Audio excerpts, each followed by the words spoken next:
আসসালামু আলাইকুম, সবাই কেমন আছো আপুরা? আলহামদুলিল্লাহ আমি ভালো আছি। আজকে তোমাদেরকে সহজ পদ্ধতিতে জামার সাথে হাতা অ্যাটাচ করা দেখাবো। দেখো, জামার সাথে হাতা অ্যাটাচ করার জন্য প্রথমেই জামাটা পুরোটা তৈরি করে নিতে হবে।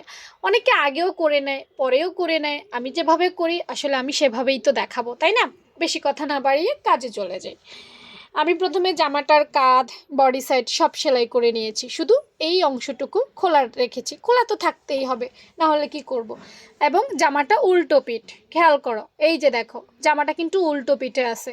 হ্যাঁ, আচ্ছা, এবার আসো, একটা হাতা নেই। একটা হাতা লাগানোর পদ্ধতি যেমন, দুটো হাতা লাগানোর পদ্ধতি একই রকম, সো একটা শিখলেই চলবে। হাতার সকল কারুকাজ করা হয়ে গেছে, সাইড সেলাই হয়ে গেছে, নিচে সেলাই হয়েছে, সব কিছু সেলাই হয়েছে, তালপাট কাটা হয়েছে, তাই না? সব কিছু অর্থাৎ রেডি করা হয়ে গেছে। এখন জামাটা উল্টো পিঠে ছিল, এখন হাতাটা আমি সামনের পিঠে নিয়ে আসব। এই যে দেখতে পাচ্ছ, হাতাটা কিন্তু আমি সামনের পিঠে নিয়ে আসছি। হ্যাঁ, এই যে আমাদের তৈরিকৃত হাতা।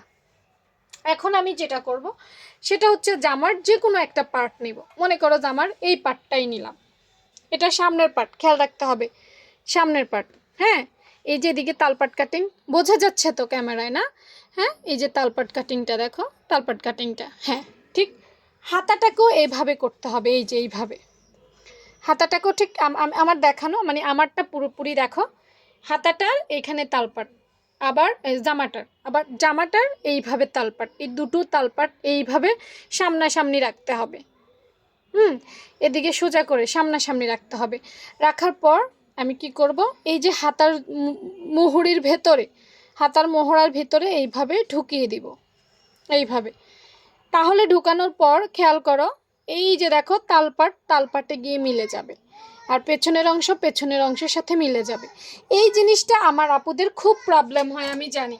সেজন্যই আমি এটা দেখানোর জন্য আসছি। খুব মনোযোগ দিয়ে দেখবা। দেখার পর খেয়াল করো, হাতার এখানেও একটা জয়েন্ট আছে, এই যে দেখো এক্সট্রা কাপড়ের জয়েন্ট আছে। আবার জামার এখানেও জয়েন্ট আছে, এই জয়েন্টে এইভাবে মিলাতে হবে। এই যে এইভাবে জয়েন্ট মিলতে হবে, নাহলে খারাপ দেখা যায় কিন্তু। হ্যাঁ, এই যে দেখছো হাতার জয়েন্ট, জামার জয়েন্ট, দুটো জয়েন্টে মিলতে হবে। এবং এইভাবে কোনা করে এই অংশটুকু দেখো, এটা না ভাঙলে টান খাবে হাতা। আবার এই জায়গার অংশটাও এইভাবে কোনা করে ভাঙতে হবে। এটা আসলে দূরে থাকলে বোঝা যায় না, সেজন্য আমি একটু ক্লোজ করে তোমাদের দেখাচ্ছি। দিয়ে এরপর আমরা সেলাইটা স্টার্ট করে দিব বিসমিল্লাহ বলে। হ্যাঁ, এই যে স্টার্ট করে দিলাম। করে দেওয়ার পর এবার আস্তে আস্তে ঘুরিয়ে ঘুরিয়ে, মানে হাতার অংশও টানা যাবে না, উপর নিচ কোনো অংশই টানা যাবে না, কারণ এখানে টানাটানি করলে তোমার জামা কিন্তু নষ্ট হয়ে যাবে, যতটুকু সৌন্দর্যে আসে। এবং খুব সফট হাতে ধীরে ধীরে ধীরে ধীরে সেলাই করতে হবে, ঘুরিয়ে ঘুরিয়ে। হ্যাঁ, নিচেরটা সরে গেল কিনা, উপরেরটা সরে গেল কিনা, সেলাইটা আধা ইঞ্চির মধ্যে আছে কিনা, এই এই জিনিসটা খেয়াল রাখতে হবে। কম বেশি করলে মাপ চেঞ্জ হয়ে যাবে। তুমি যদি আধা ইঞ্চি থেকে বেশি সেলাই করো, তাহলে কাঁধের অংশ কমে যাবে, বুকের সামনের অংশ কমে যাবে, টান খাবে। আবার তুমি যদি সেলাই করার সময় আধা ইঞ্চি থেকে কম নিয়ে 2 সুতা সেলাই করো, তাতেও তোমার জামাটা টান খেয়ে ফেসকিয়ে খুলে যাবে। অর্থাৎ হাতা সেলাই করাটাই একটা বড় ধরনের পরীক্ষার মতো। এটা খুব সফট হাতে ঘুরিয়ে ঘুরিয়ে সুন্দর করে করতে হবে। এখানে দ্রুত কাজ করা যাবে না। হ্যাঁ, আমরা সব জায়গায় দ্রুত কাজ করতে পারবো না। যদি দ্রুত কাজ করি তাহলে আমাদের অসুবিধা হবে। হ্যাঁ, এই যে দেখো আমি খুব আস্তে আস্তে সেলাই করতেছি, এবং উপরের নিচে কাপড় ঠিক আছে কিনা সেগুলো আমি চেক করতেছি খুব সুন্দরভাবে। এই যে আমি জয়েন্টে চলে এসেছি, এবং অবশ্যই হাতার মহড়ায় দুটো করে সেলাই দিতে হবে। যদি দুটো করে সেলাই না দেই, এই জায়গাটা কিন্তু একটা টানের জায়গা, অর্থাৎ টান খায়। হ্যাঁ, তাই টানের জায়গাটায় সুন্দর করে সেলাই করতে হবে, খুব সুন্দর করে। তো আমি যদি আমার আপুদের একটু সুন্দর করে দেখাই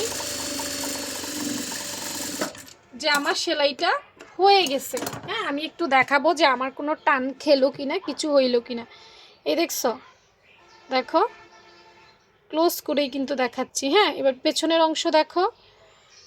কম বেশি হতে পারবে না, দেখছো নি কোথাও কম বেশি হয়েছে? বা উপরেরটা নিচেরটা সরে গেছে, টানা টান খাইছে, কিছুই খায়নি। এখন হাতাটা খুবই সুন্দর হবে। হ্যাঁ, ঠিক সেম নিয়মে আমি এই পাশের হাতাটাও লাগিয়ে নিব। হ্যাঁ, আলাদা কোনো নিয়ম নাই যে আলাদা নিয়ম না, এটাকেও সেম ওরকমই করে নিব।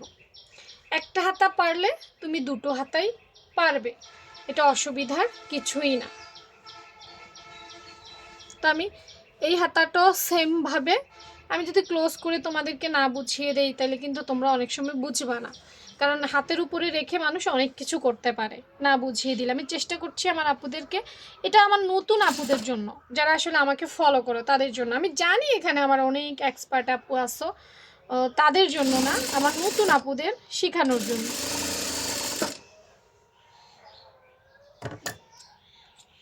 এক্সট্রা সুতাটা একটু কেটে নিলাম। তো আমরা অনেক সময় আসলে টেইলাররা হাতের উপরে রেখে অনেক কাজ অনেক করে ফেলি, ক্লোজলি বলা হয় না, দেখা হয় না, মনে হয় যে কাজ করছি, কিন্তু কিভাবে করছি এটা আসলে বুঝিয়ে না দিলে কখনোই তোমরা বুঝতে পারবে না।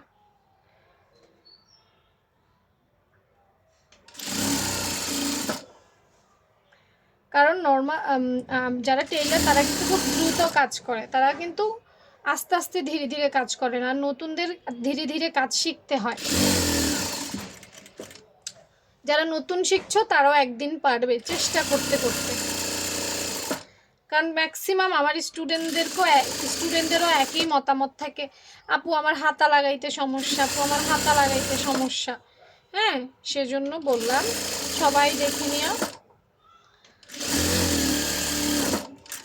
ওকে, দুটো হাতাই হয়ে গেছে। হ্যাঁ, এখন চলো একটু খুলি জামাটা, খুলে আমরা হাতার ফিনিশিংটা, উপরে নিচের ফিনিশিং তো দেখলাম, উপরে ফিনিশিং দেখতে হবে না। এই যে দেখো উপরে ফিনিশিং, অনেকের এই জায়গা টান খায়, ফিনিশিং ভালো হয় না, দেখো এই জায়গাগুলো টান খায়, ফিনিশিং ভালো হয় না। দেখো কেমন হয়েছে, কোনো ঝামেলা আছে হাতায়, কোনো কিছু টান খেয়েছে, ঝামেলা হয়েছে, তোমরা দেখো হয়নি তো। কিন্তু অনেকের এই জায়গাটা হয়, কারণ যে টানাটানি করে, এই জায়গাটা একটা রাউন্ড শেপের জায়গা, মনে রাখতে হবে এখানে টানাটানি করা যাবে না, টানাটানি করবে তো তোমার ফিনিশিং নষ্ট হয়ে যাবে। তো ভালো থেকে সবাই, আল্লাহ হাফেজ।